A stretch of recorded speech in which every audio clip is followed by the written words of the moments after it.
When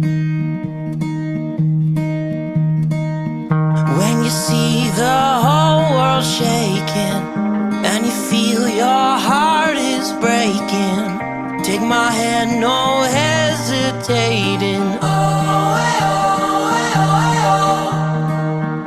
When you're just so tired of trying, all alone you feel like hiding. Together we'll keep fighting. There's no stopping us. Hold on, we're gonna make it. We're gonna make it. Don't stop now. Hold on, we're gonna make it. We're gonna mountains too high we can climb it. Fearless, we'll take in the moment. There's no stopping us. Hold on, we're gonna make it. We're gonna make it.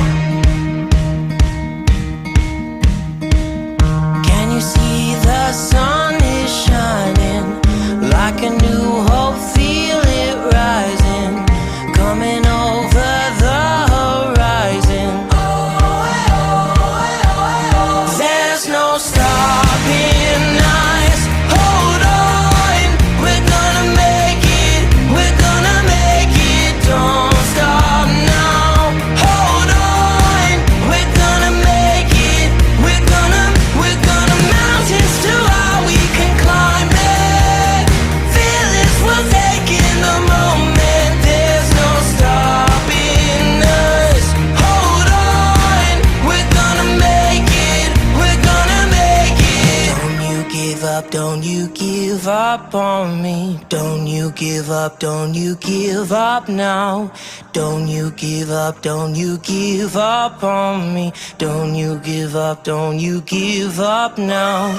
Don't you give up, don't you give up on me. Don't you give up, don't you give up now. Don't you give up, don't you give up on me.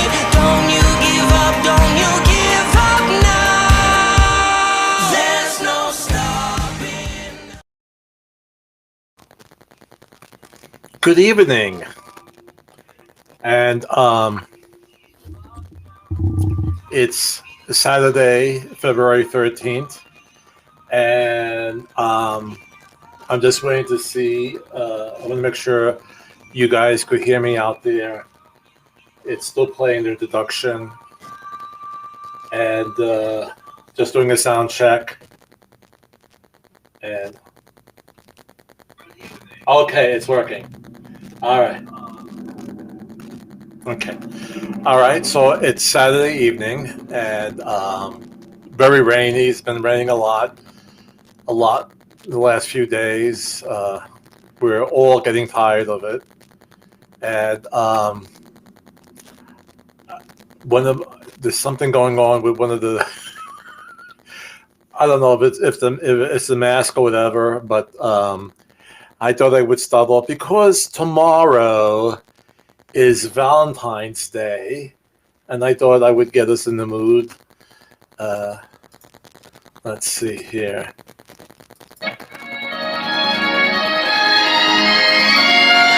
Yes. I hope you hear it.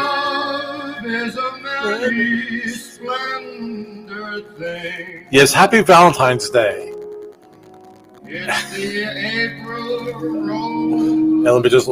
So I thought since it's Valentine's Day, I would do an episode on questions that I've been finding from new home buyers to show how loving it we are, real estate agents, to help you with your transactions. Okay, so there is a website or a Facebook page, and it's dedicated to first-time home buyers, and they have really a lot of questions and a lot of concerns. So I thought I would cover that today. So first, let's do our little introduction.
Okay. And here's the nice little rose petals coming down to help us celebrate for Valentine's Day. Okay. All right. So, I think, I guess the whole screen is going to be covered. So, let's move on. Okay. Hope that was a nice effect. All right. So let's get our graphic up here, and today's topic: common questions of first-time homebuyers. And as I said earlier, there is a Facebook business page, fan page that's dedicated to first-time homebuyers, and they post their concerns. A lot of times they will post that they are now home buyers and homeowners, and that's a nice thing. It's not always concerns, but there's a lot of positive information on it. But it's a website. It's that is good for a real estate agent like myself to look at to learn about the concerns of home buyers, and they may not even be first-time home buyers. And sometimes people won't express their concerns all the time, so it's good to kind of fill it out. So I'm going to get rid of this graphic right now because it's getting a bit much. So let's turn this off. Okay. So, and I'm going to a little bit later play another video why you should choose a real estate agent for your transactions. But let's go to the first question that comes up. I actually saw this one today come up, and it asked, does it cost me to use a buyer's agent to purchase a home? And the question is, and the answer is, no, it does not. Okay, and that's why you really shouldn't try to purchase a home on your own, because it's a long-winded, difficult process, and it's helpful to have someone who will represent you in the transaction, who will look out for your best interest. And that's the role, in this case, of a buyer's agent. I would then represent you. I will work to get you, well, first I will work to get you the home that meets all your requirements. And once we find that home, to write an offer that will be acceptable, or a fair offer that will be acceptable to the seller, and get it ratified. Now, let me just throw in a little side note with that. Part of my job is also to make sure that the price they're asking for is the true market value of that house, or within that price range for that house in that area. And we usually use a 1 mile radius to make sure that they're not asking too much.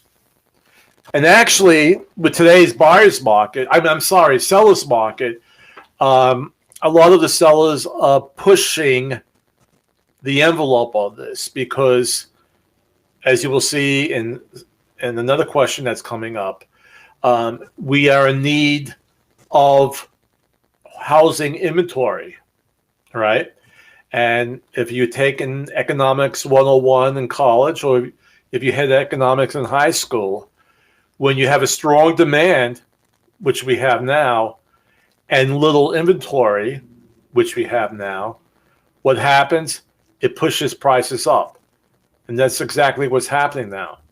But a lot of sellers, and all right, I won't say a lot of sellers, but they're pushing that envelope. They're actually going a little too high. And the appraisers are catching up with that, because they don't want this to happen. what happened in 2007, 2008, where a lot of houses were overpriced, and then we had the crash, and then that's a whole other live stream episode. Okay, so the appraisers are doing their best to keep it under control. Yes, of course, prices will go up because of this economic formula, but it can't go overboard. All right, that's when it's going to start hurting the economy if something goes wrong, with the job market, with the stock market, and so forth. Okay, so it's my job to make sure that you are offering a price that's a fair price, okay, and doing my best to get it ratified. All right.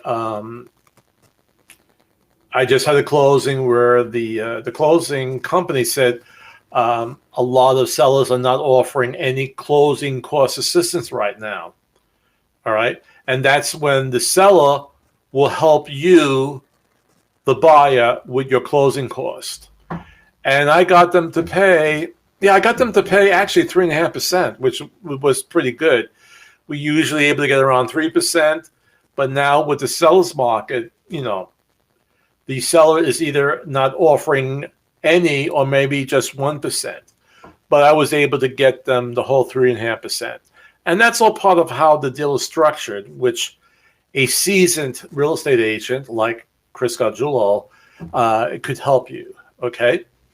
So using my service as a buyer's agent does not cost you anything. Okay. So you should go with a trusted real estate professional. All right. Doesn't cost you anything. Who does it cost? It costs the seller. And the seller is the one who's paying the commissions to both the buyer's agent and the seller's agent at closing. All right. So that commission payment is coming from the proceeds of the sale.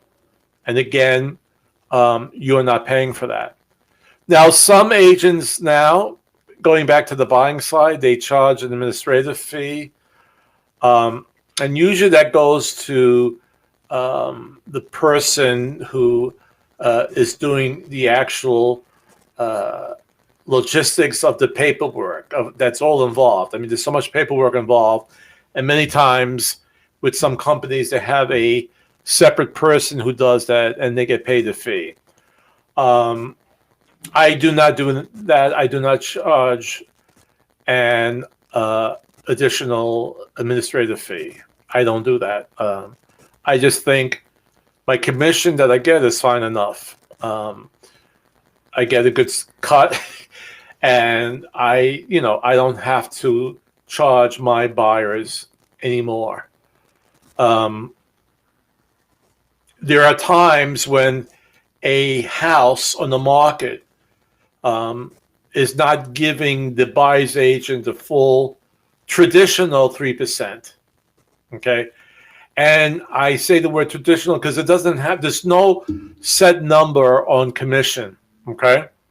There's nowhere in the real estate commission board that they say the listing agent has to charge 6%.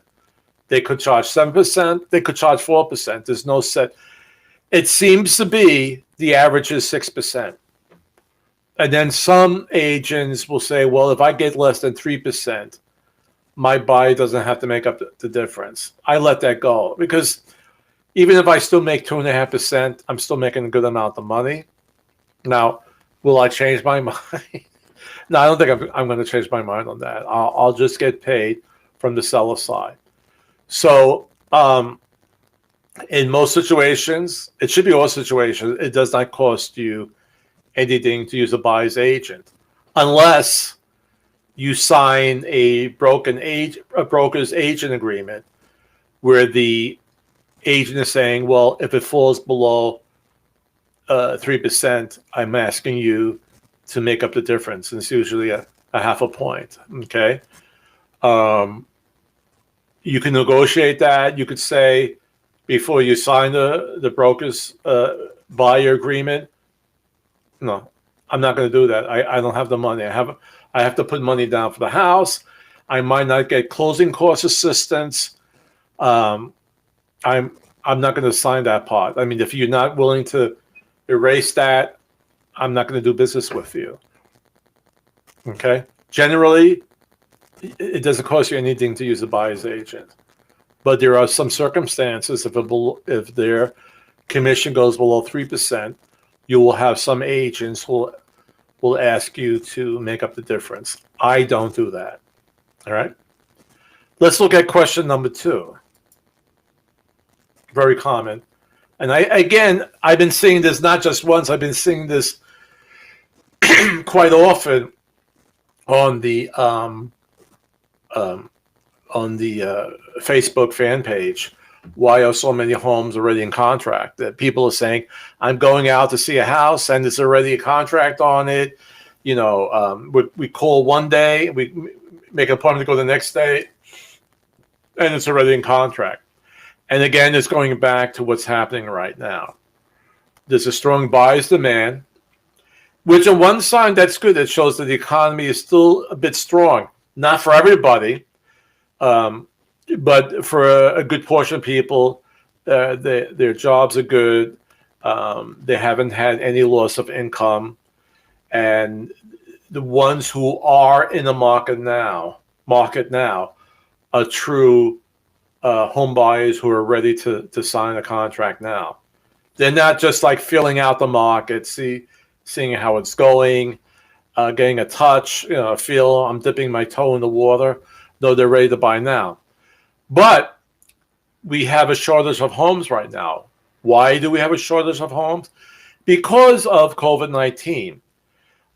Many people who are still living in their homes, they have not moved yet, have concerns about having many people walk through the house. So they're holding on.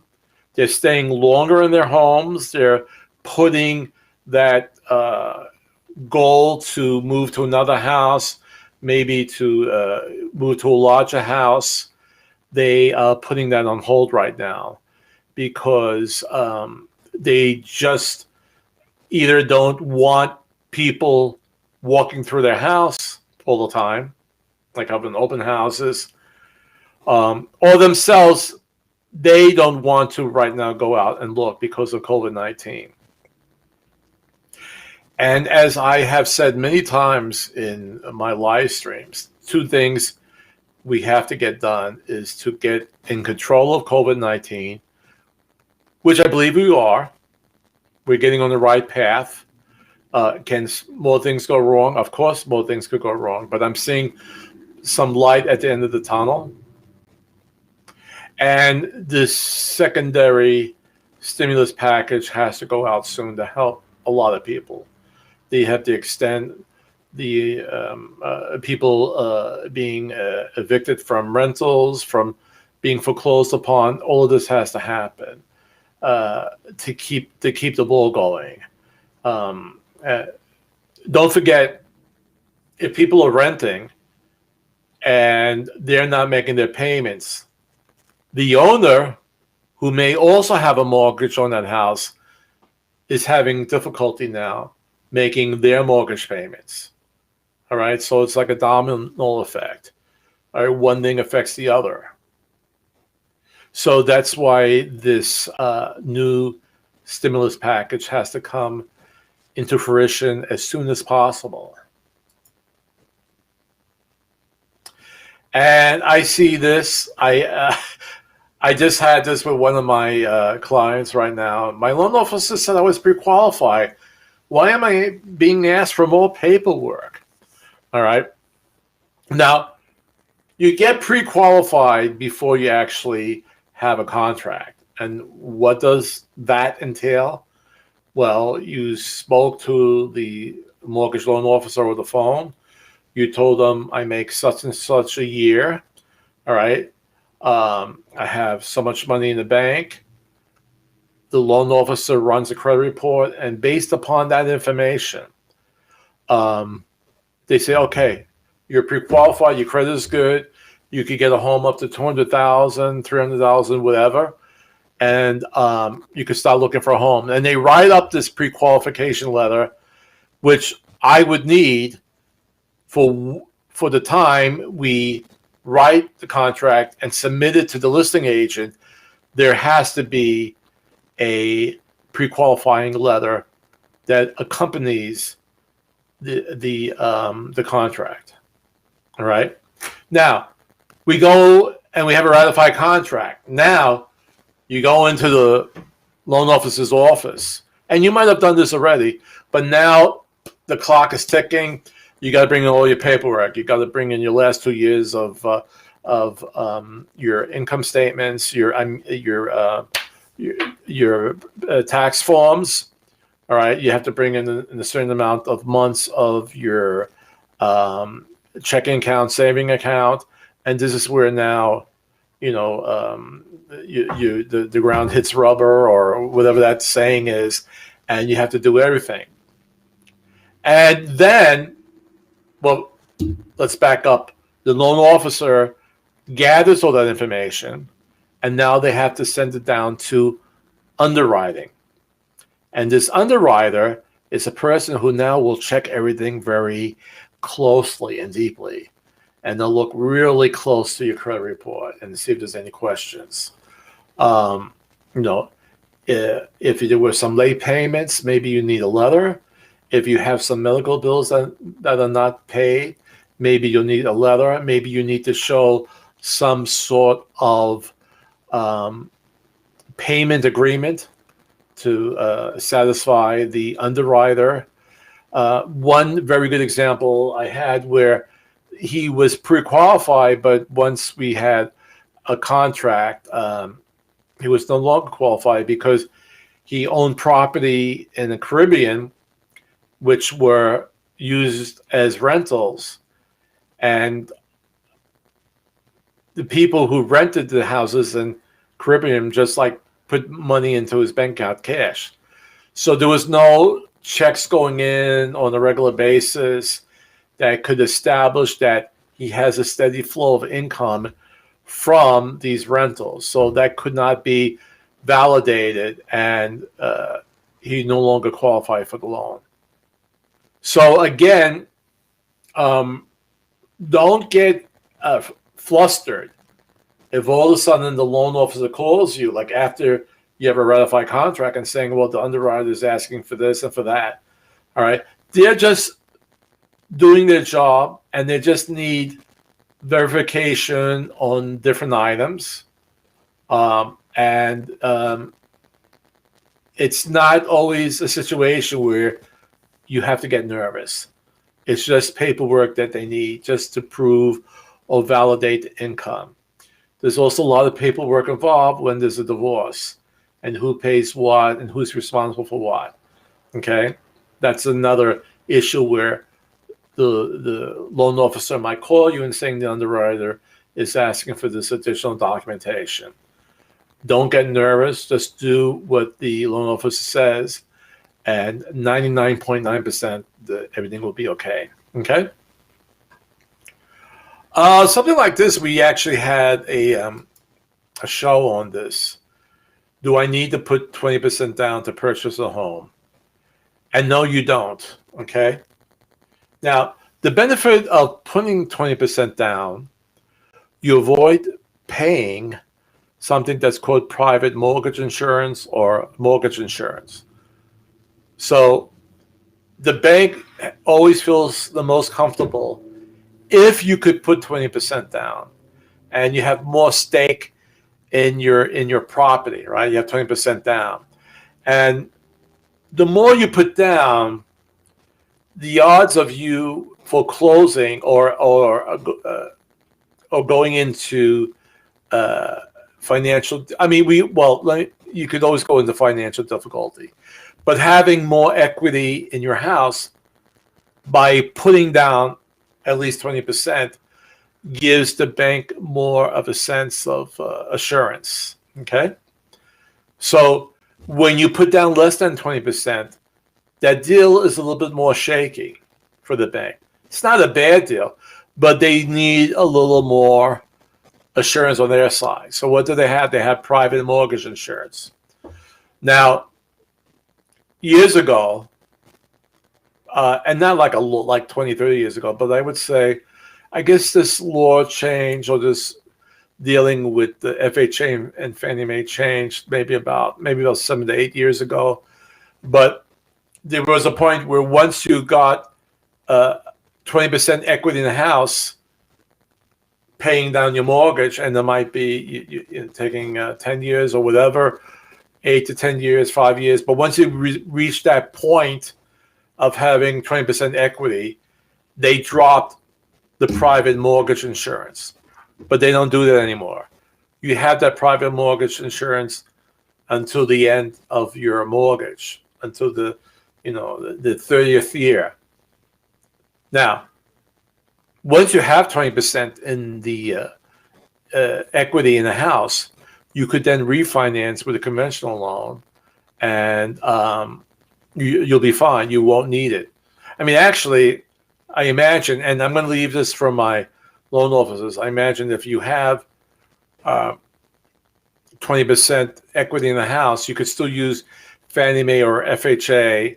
But it seems like whenever a person refinances the house to get rid of the mortgage insurance, they usually go conventional. But I'll leave that up for my loan officers, whether or not you have to. You might actually get a better rate, okay? Maybe yes, maybe not, depending on your credit, your credit report and your number. But I'll leave that up for my mortgage professionals. But in order to drop the private mortgage insurance, you would have to refinance if you first purchased with a FHA or Fannie Mae. But if you purchase with a Fannie Mae, which is 3% down, or an FHA mortgage, which is 3.5% down, that's all you would have to put down, right? So on a $100,000 house, 3% would be $3,000. 3.5% would be $4,500. Okay. Also, in the state of Virginia, we have a VHDA program, which is for first-time home buyers, where you could get 100% financing. Okay, you don't have to put anything down. It'll be based upon your credit. You would have to take a webinar course on the responsibility of having a mortgage, but we have that program in Virginia. And you don't just have to be a first-time home buyer. You could be someone who has owned a home in the past, has sold it, but there has to be a 3-year break between those two. All right, so we're in 2021. You would have to have sold a house somewhere, or at least, in January of 2018. Okay, that's 3 years difference. And then you would be considered a first-time home buyer again. All right, so you don't have to put down the 20%. You could put down 3 or 3.5%, or get 100% financing if you're a first-time home buyer. If you are a veteran, and most veterans or active military members know this, but with the VA loan, it's 100% financing with no private mortgage insurance. So that's really, really good if you're in the military or you are a veteran. And I think we have time for one more question. And what happens if the appraisal price is lower than the purchase price? If your agent, like myself, correctly filled out the contract, let's say, again, the purchase price is $100,000. There's a portion of the contract where you say, if the house is appraised below the price, and you write in the amount $100,000, the buyer has the right to renegotiate or be released from the contract if they don't want to make up that difference. Okay. And To give this example again, let's say the price of a house is 100,000. You're putting down, let's say we're putting down 3,000 to make it easy. So you're actually financing 97,000. That's what the mortgage would be. Let's say the house appraises at 95,000. Well, you have a $2,000 difference. Now, you could either say, okay, let's renegotiate on this, see if the buyer will come down to the seller would come down to 95,000. Okay. If not, you could pay that difference. You have to bring that in cash at closing, that $2,000 difference. Okay. Along with your down payment. All right. If you can't negotiate it, if you say, well, I have an extra 1,000, can we make 1,000? And you drop it to, 99, whatever. If you can't negotiate that, you have the right to be released from the contract with no retribution. In other words, you get your earnest money deposit back. And that's another question. What's the EMD? In Virginia, it's usually around 500. EMD is short for earnest money deposit. When you write the contract, you submit an earnest money deposit or earnest money check. That money is only deposited when you have a ratified contract, and then it's held in escrow.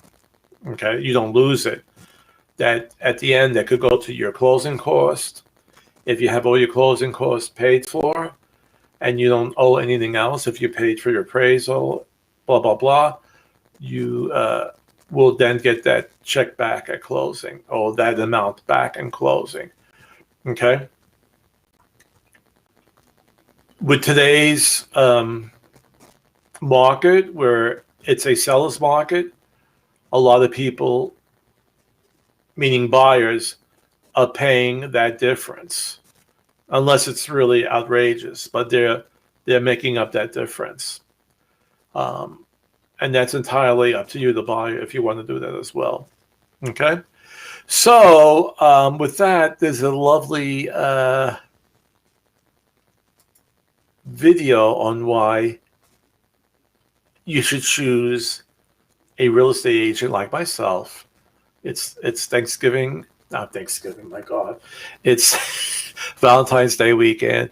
And why should you choose a real estate agent?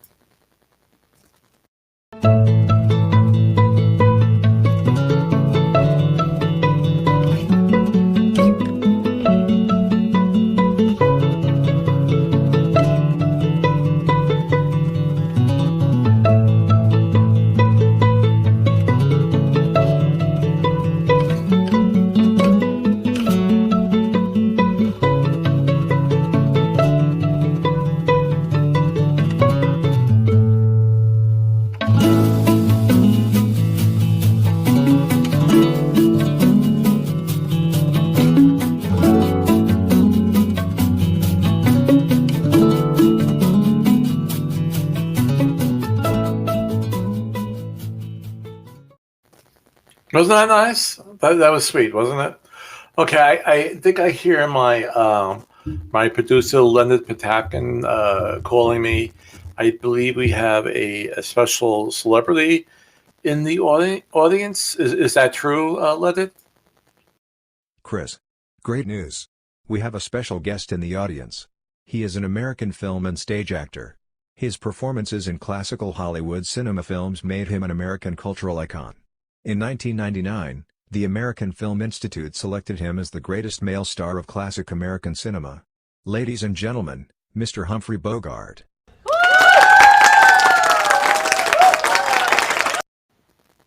Wow, I didn't know he was still alive. It was a great honor to have him in the audience. So, again, happy Valentine's Day, which is tomorrow, and then happy President's Day, which is Monday.